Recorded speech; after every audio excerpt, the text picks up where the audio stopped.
আমরা আফরোজা নিজামী, তিনি দীর্ঘ ৩০-৩৫ বছর বাংলাদেশ রেডিওতে উপস্থাপিকা ছিলেন।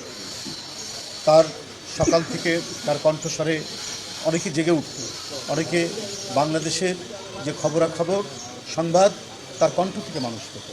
আজকে তার মতো একজন গুণী উপস্থাপিকা, একজন শিল্পী এবং সাংবাদিক আজকে পক্ষাঘাতগ্রস্ত রোগ নিয়ে তিনি আজ বাসায় পড়ে আছেন। পাশেই বিছানায় তার ছেলে, জন্মগতভাবেই অটিস্টিক, প্রায় বয়স ৩০-৩৫ বছর হয়ে গেছে, সেই ছেলেকে সাথে নিয়ে তাকে থাকতে হচ্ছে। এই যে কত দুর্বিষহ, এই যে কত বেদনাদায়ক, এটা যে কত মর্মস্পর্শী, এটা আপনারা যারা উপরে গিয়েছেন সাংবাদিক ভাইরা এবং আমরা যারা গেছি তারা দেখেছি কীভাবে একটি পরিবার আজকে দিনাতিপাত করছে। তার স্বামীও ২০১২ সালে দুরারোগ্য ব্যাধি ক্যান্সারে আক্রান্ত হয়ে মারা গেছে। এই পরিবারের খবর পেয়ে অনলাইনে ভারপ্রাপ্ত চেয়ারম্যান আমাদেরকে এখানে পাঠিয়েছেন তার খোঁজ খবর নিতে, তাকে শুভেচ্ছা জানাতে, সান্ত্বনা জানাতে আমরা এখানে এসেছি।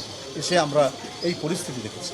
আমরা আল্লাহর কাছে দোয়া চাচ্ছি, আল্লাহ যেন দ্রুতই ভদ্রমহিলা আফরোজা নিজামীকে সুস্থ করে তোলে এবং তার সন্তানকেও যেন সুস্থ করে তোলে। বন্ধুরা আমার, আজকে সারা বাংলাদেশে এই যে কত মানুষ আজকে দুর্ভোগের মধ্যে আছে, মধ্যবিত্ত পরিবার, কিন্তু এখন বুঝতেই পারছেন স্বামী নেই, আর সে অসুস্থ থাকার কারণে তার যে চাকরি, সে চাকরিও করতে পারছে না। সুতরাং কত দুর্বিষহ জীবন তাকে কাটাতে হচ্ছে।